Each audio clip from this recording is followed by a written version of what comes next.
everyone, and welcome to Shalom Aleichem. So today I'm going to be doing a video that has no script, no notes, so it might be a little cringeworthy to watch, and I might have a lot of editing out of ums and buts and whatnot.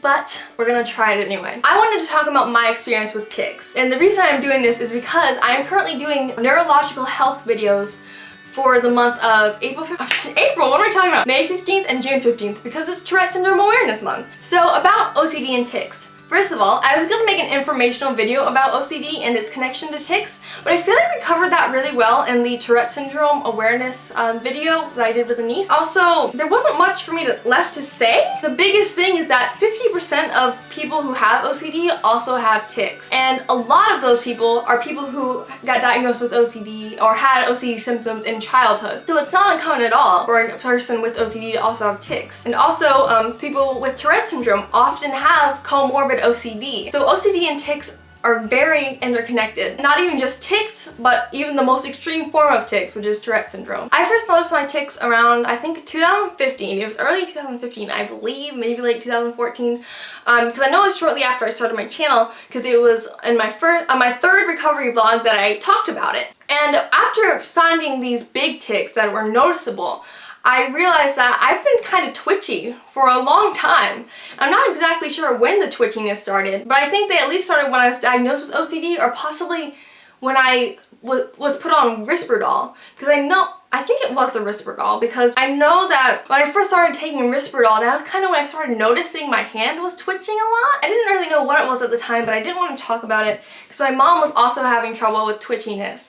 I didn't want to take off the spotlight because she was going through a really hard time, and we found out she has early onset Parkinson's disease. And as for me, we knew it wasn't Parkinson's disease, and I didn't really know. I didn't really bring it up until I had this first big tic, and then I was really nervous. I was like, what is going on? Is it my medication? Should I go down on it? But basically what the big tic was jerking my head back like this, basically. And I remember that day I did it twice. I did twice in a row. And then after that, I was just kind of nervous about it. I was like, I don't know why this is happening. I talked to my psychologist and my psychiatrist about it, and I kind of identified that I've had tics and twitches for a long time. Like, my arm used to twitch. Not like this, it was way more subtle, but it would twitch. And going forward, I didn't have any of those big tics again, but I did start noticing the little tics, like the jerky hand movements, jerky arm movements. And my psychiatrist actually at the time kind of pointed it to going down on the Risperdal. So I was thinking it was because of the Risperdal, but he thinks it's because I went down on it. Because possibly I developed tics earlier in having OCD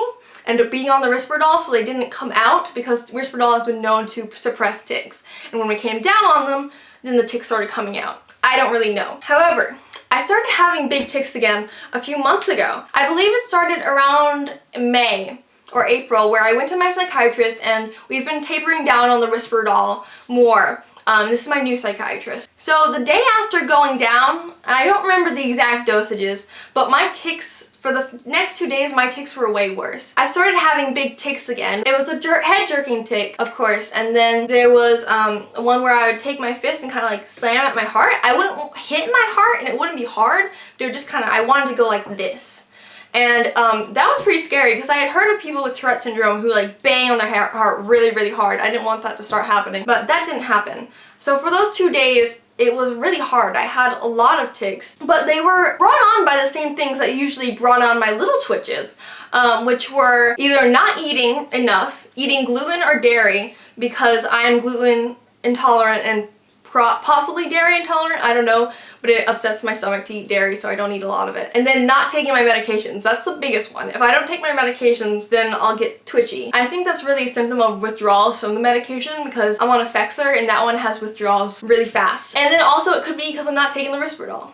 Those are the things that usually trigger my tics. And so those 2 days I was having trouble eating, and I've been having a lot of trouble eating lately because of my OCD. So I hadn't eaten a lot, and then I started having these big tics. And it was really scary because I did not want to stay like that forever. And I was considering, do I call my psychiatrist? Should I go back up on the Risperdal? But then I didn't go back up. I didn't call my psychiatrist, and within 2 days, it was the weekend, so after 2 days, that went away. Since those 2 days, my tics have gone down quite a bit when I do have them, and I only have them when I have those 4 triggers. But when I do have them, they're more intense tics. Like I used to, when I'd have those triggers, I would just have twitchy movements and stuff like that. but now they're more intense and they're more of the head jerking and the arm swinging. And that's pretty much my experience with tics. I find things that help me are definitely staying away from gluten and dairy, staying on a medicine regimen, and eating well. Avoiding those triggers, basically. And if I avoid those triggers, I can be pretty much set. But I find that sometimes when I think about having tics, I'll start ticking or I'll feel an urge to tick. But it's something where I can kind of sort of easily resist. The main treatment for tics, my psychiatrist and psychologist taught me, was habit reversal therapy. It is habit reversal therapy. And that basically teaches you to, instead of engaging in the actual tic, do a movement that will kind of counteract the tic and replace the tic. So if I had a tic and I felt an urge, a pressure in my neck to go like this, instead I'd go like this. Go like that, hard or whatever satisfies the same feeling, but it isn't the tic. And it kind of works almost like exposure and response prevention therapy for OCD. Don't engage in the compulsion, in the tic. So that's pretty much it with that. I don't know exactly how the tics started. I don't know much about them at all with my tics. I just noticed the patterns. Having these harder, more intense tics have been kind of scary for me because I don't know if they're gonna get worse the more I go down on the Risperdal, and I don't know, it would be really, I mean, it kind of plays into my fear of having another illness, because like what if I start getting vocal tics and I'm diagnosed with Tourette syndrome? But I'm past that age now, so hopefully I'm safe. But if not, it's not the end of the world to get Tourette syndrome or to get tics. I mean, it's annoying, but it's something that you can deal with. It's not severe for me at all. This is just my small experience with it. So yeah, that's my experience with tics. I just wanted to do this little vlog. Yeah, do you guys have tics and OCD? Do you just have tics? Do you just have OCD? Tell me about it in the comments if you feel comfortable. And I'd be happy to have a discussion with you guys, and you guys can discuss amongst yourselves. So thank you guys for watching. I'll see you all later. Hope you liked this little vlog. Bye!